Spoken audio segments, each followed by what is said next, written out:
प्रणाम। जय गुरुदेव। गुरु महाराज के पावन चरणों में बारंबार नमन करता हूँ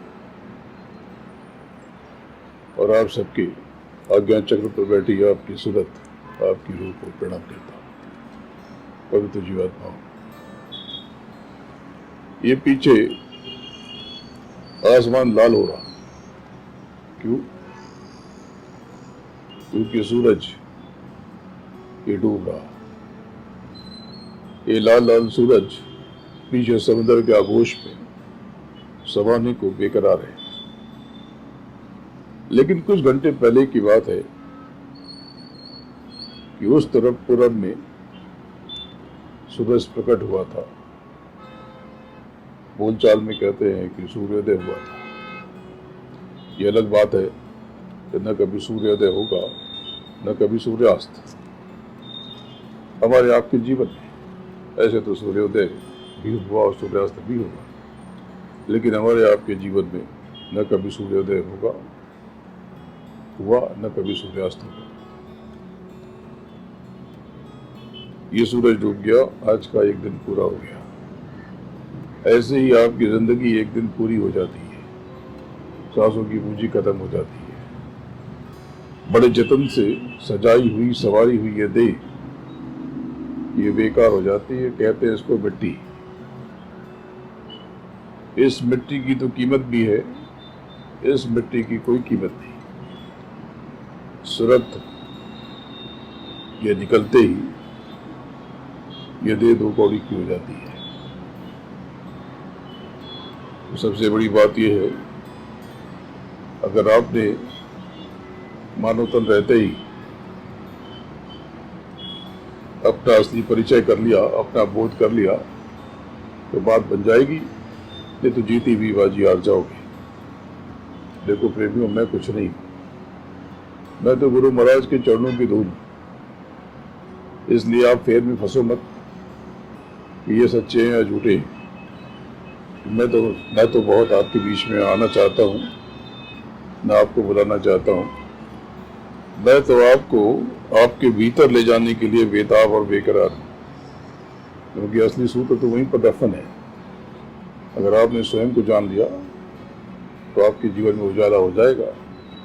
तो नाम की कमाई करो और अपने घर चलो। जब ऊपर चढ़ोगे, अपने भीतर उतर करके, शब्दों की धार पकड़ करके जब शनै शनै ऊपर चढ़ोगे तो सदगुरु आपकी मदद करेंगे, गुरु महाराज आप पर दया करेंगे। जब ऊपर चढ़ोगे तो ये स्थूल जगत नीचे छूट जाएगा। ऊपर सूक्ष्म संसार, उसके पहले लिंग जगत,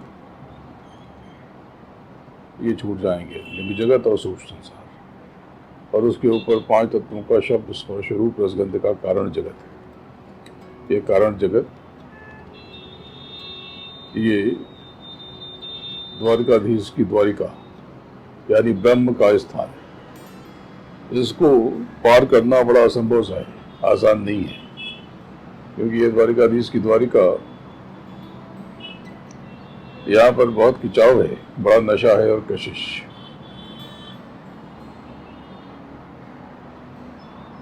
इतना खिंचाव कि अब तक ये खिंचाव नीचे आपको महसूस ही नहीं हुआ।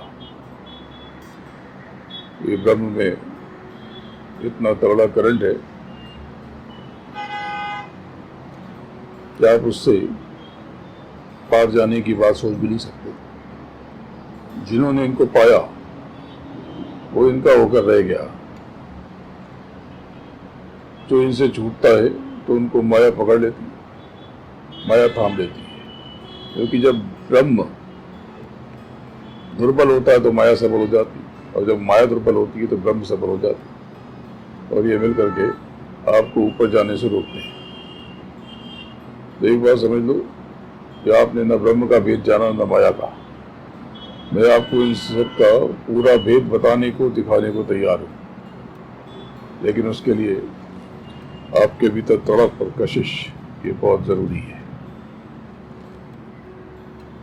तो बात ऐसी है कि ब्रह्म के ऊपर का बोध तो बहुत लोगों को नहीं है। जिन्होंने ऊपर ना कमाई की और ऊपर पहुंचे, तो बड़े बड़े ज्ञानियों ने इनको ही पूर्ण मान लिया और जान लिया। इन्होंने कहा कि ये सर्वोच्च शिखर है, यही सब कुछ है, क्योंकि जो ब्रह्म को पा लेता है वो ब्रह्म हो जाता है। लेकिन संतों ने बताया कि ऊपर मालिक है, सत्य है, अकाल है, सार है, और वहीं पर अमरपुरी है, महादरबार है। अमरपुरी वही आपका धाम, आपका लोक, इसी को पूर्ण ब्रह्म कहते हैं। जो अभ्यासी सदगुरु से छूटकर ब्रह्म के प्रचंड आकर्षण के सुख, आनंद और मस्ती में चिपक जाते हैं और ब्रह्म हो जाते हैं, और ब्रह्म को भी वो पूर्ण ब्रह्म मान लेते हैं। अभी ब्रह्म के बारे में बताऊंगा तो आप खींचे चले जाओगे और ब्रह्म में ही लीन और विलीन हो जाओगे। तो बात ऐसी है कि जिन्होंने इनको पाया, इन्हीं को पूरा मान लिया और कह दिया कि यही पर अंत है, अब इसके ऊपर कुछ नहीं है, और इसी भाव को उन्होंने अहम ब्रह्मास्मि कह दिया कि मैं ही ब्रह्म, हम सब ब्रह्म। यहाँ तक कि बड़े बड़े ग्रंथों ने भी ब्रह्म को इति कह दिया, यानी पूर्ण, यही सब कुछ। आज भी देखो बोले कि सब वो ब्रह्म ज्ञानी है, यानी सर्वज्ञानी। सर्वज्ञानी को ब्रह्म ज्ञानी कह देते हैं, पर ब्रह्म ज्ञानी केवल ब्रह्म ज्ञानी है, माया का ज्ञानी हो सकता है, पर सर्वज्ञानी नहीं हो सकता। तो बात ऐसी है कि यहाँ तक जो भी प्रयास करके पहुंचे वो अपने आप नहीं चले आए, वो अभ्यास करके गुरु के मेहर से ही आ सके, सदगुरु की दया पा करके ही आ सके। केवल साधना करते तो नीचे कहीं रह जाते, स्वर्ग में, वैकुंठ में, अधिक से अधिक, बस। इसके ऊपर तो संभव ही नहीं हो पाता। और बहुत ऊपर आते तो बुद्धियां सिद्धियां तो तय ताकि लूट लेते। आज आप देखते हो कि बहुत से लोग दरबार लगाते हैं और आपके मन की बात पढ़ लेते हैं। ये तो बड़ी आसान चीज़ है, ये तो आप थोड़े से अभ्यास से कर सकते हैं। और ये विद्या सिद्धियां पालोगे, शक्तियां पालोगे, तो फिर धूल पे दूषित हो जाओगे। इन्हीं को तो मना किया सदगुरु ने, गुरु महाराज ने यही तो मना किया कि प्रेमियों, रिद्धियों सिद्धियों का उपभोग मत करना, नहीं तो बस धूल में मिलने की बारी। तो बात ऐसा है, बात ऐसी है कि जब यहाँ तक अभ्यासी कई वजह किवाड़ पार करके पहुंचा तो केवल गुरु महाराज की दया, सदगुरु की मेहर। गुरु की दया केवल गुरु मुक्ता और साधन भजन से ही हो सकती है, ये दोनों साथ साथ। गुरु मुक्ता यानी गुरु के इशारे पर, संकेत पर रहना, तो सदगुरु को अपने अंतर में उसके इशारे को महसूस करना और बात जो भी कहा जा रहा है उसका पालन। तो भक्ति क्या है? हुक्म का पालन। बारी अभिनय करना कि हम तो बस गुरु महाराज, दया गुरु महाराज की, दया गुरु महाराज की, हम तो बस गुरु महाराज पर निर्भर हैं, और उसके बाद शिकायत क्या होगा, मेरे पास तो पैसे नहीं है, मेरी तो स्थिति खराब है, बाप रे बाप, मैया रे मैया, दैया रे दैया। ये गुरुमुखता नहीं है। जिसको बहुत भय होता है, बेचैनी होती है, वो गुरुमुखी थोड़ी है। जो परेशान हो जाता है बात बात में, वो गुरुमुखी थोड़ी है। तो उसकी गुरुमुखता में कमी है। गुरुमुखी जीवों को कोई भय नहीं होता, वो निर्भय हो जाता, अभय हो जाते हैं। अभय, निर्भय होना तो क्रूरता है उसमें, तो भी भयभीत होना ही जैसा है। अगर कोई बहुत ऐंठ के चल रहा है, इसका मतलब के अंदर से घबराया हुआ है। जो न घबराया है, न बेचैन है, न अकड़ा है, वो आराम से चलता है, आराम से रहता है। तो जो बात बात में कहते हैं कि हमारे पास तो कुछ नहीं है, हमारे पास तो बहुत तनाव में है, हम तो बस हो गया, अब तो हमारे इस लायक नहीं है, इस तरह की फिजूल की बातें जो कहते हैं, अभी उनमें कच्चापन है। वे कहते हैं कि बस हम तो गुरु महाराज की, सदगुरु की इशारे पर चलते हैं। बहुत कमियां हैं, अभी दूर करना पड़ेगा। अगर उन्होंने अपने को पका लिया होता तो ये सारी स्थितियां परिस्थितियां आती नहीं, और जो कष्ट महसूस हो रहा है वो होता ही नहीं। तो बात यह है कि ब्रह्म के ऊपर का वर्णन आसानी से कहीं नहीं मिलता। वेदों में तो ब्रह्म का बहुत जरा सा संकेत है, मूल तो नीचे के नियम है, उसके ऊपर तो उन्होंने कह दिया कि ना ही थी, यानी कुछ नहीं। तो बात ऐसी है कि जब संतों की शरण में जाओगे, उसको पाओगे जिसने पूरी कमाई की हो या जो ऊपर से उतरा हो, जाता हो, आता हो, तब तो कोई अर्थ है। नहीं तो पंडित को पालोगे, वो बिना मतलब की बातें बताएंगे, सुनाएंगे, उससे कुछ होगा नहीं। तो त्रिकुटी का जो ऊपर का केंद्र है वो गुरुत्व पद है। गुरुत्व पद उसको पार करके जब जोगजीत के साय में, उसकी छतरी में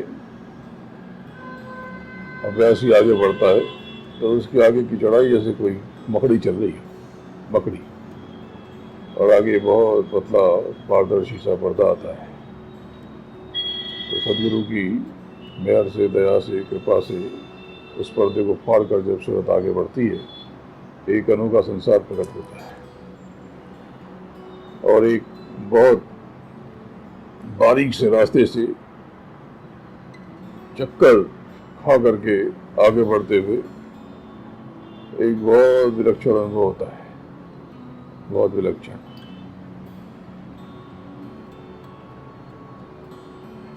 नील चक्र से आगे जब बढ़ता है, आगे एकदम श्वेत धवल आकाश। जो नील चक्र है, ये तीसरा नील चक्र है। इसका भेद आपको रामनगर के यज्ञ में और मालूम होगा। मैं तो बहुत कुछ खोलना चाहता हूँ, तैयारी आपकी नहीं है तो मैं क्या करूँ। मैं तो सब कुछ खोलना चाहता हूँ। 30 अक्टूबर से 8 नवंबर रामनगर की पावन धरा पर, उत्तराखंड यानी देवभूमि में गुरु महाराज की बड़ी दया होगी, और उस वहाँ पर 10 दिनों में बहुत विशेष दया, और 10वें दिन वहाँ पर अमीय रस बरसेगा, अमृत रस। तो अमृत पान आप करना, आप सब जरूर आओ, मैं आपका इंतजार करूँगा। अपने कर्मों को लेकर सजग रहो, सचेत रहो, कर्मों को लेकर के चौकन्ने रहना। किसी तरह का अंतर में भय, संदेह, ये सब आने मत देना। देखो, आपको चिंता करने की जरूरत नहीं है। अगर आप किसी झूठे को भी पूछते हो तो चलो कमोबेश तो आपका काम बन जाएगा, वैसे तो नहीं, लेकिन काम बनता है। लेकिन वो अपने कर्मों को जानेगा। एक बात याद रखना प्रेमियों, गुरु महाराज पर यकीन रखना। अभी ये दुखनाशक काफिला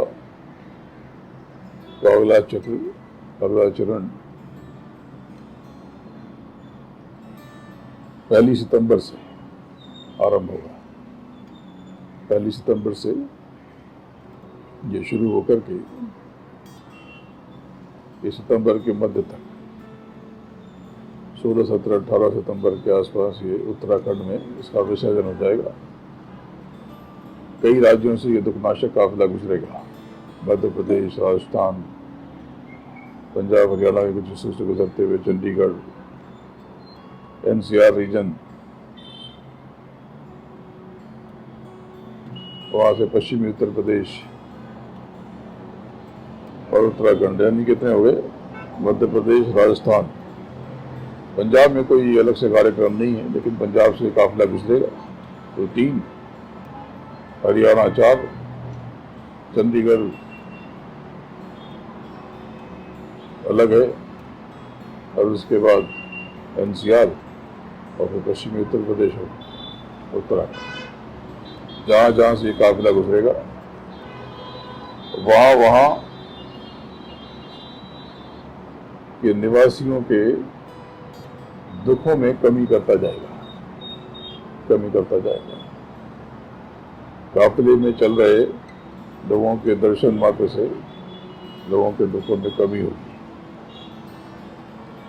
आज कंगन को अर्थ किया, पहले भी जो काफिला निकला लोगों ने खूब आजमाया, उन पर दया हुई, मेहर हुई, और अब ये काफिला निकलने की तैयारी है। तो आज तारीख हो गई 21 और 10 दिनों के पश्चात ये काफिला निकलेगा। तो आप सब इस काफिले में आने की पूरी कोशिश करें और मैं आपका दर्शन करने के लिए बेताब हूं। और यज्ञ में आप सबको आमंत्रित करता हूं कि आप सब आए, वहाँ पर बैठ करके गुरु महाराज का दोनों आंखों के मध्य स्मरण करें, उनको महसूस करें, प्रणाम की कमाई करें और गुरु महाराज की अपार दया के बागी बने। मुझे आप सबसे बहुत प्रेम है, आपको बहुत याद करता रहता हूँ, आपके सारे कष्टों को जानता हूँ, दुखों को जानता हूँ, आपकी बेचैनियों को पहचानता हूँ। लेकिन आप चिंता मत करना, समय जरा कठिन कुछ लोगों का आ गया तो कोई बात नहीं, गुरु महाराज पर यकीन रखना, समय अच्छा या खराब, लेकिन आपको कुछ भी नहीं होगा। जल्दी आप सबके दर्शन होंगे। आपको बहुत याद करता हूँ, आपसे बहुत प्रेम है मुझे। ये देखो कितनी सुंदर बारिश होने लगी, ये झमाझम बड़ा आनंद का अवसर। सामने बड़ा गहरा समंदर, तो सामने ये पहाड़ियां, और ये यहाँ पर देखो लोग चलते जा रहे, रात भर यहाँ पर गाड़ियां आती जाती रहती। तो गाड़ी आती है, कोई जाता है, गाड़ी आती है, कोई आता है, गाड़ी जाती है, कोई जाता है। एक दिन सबको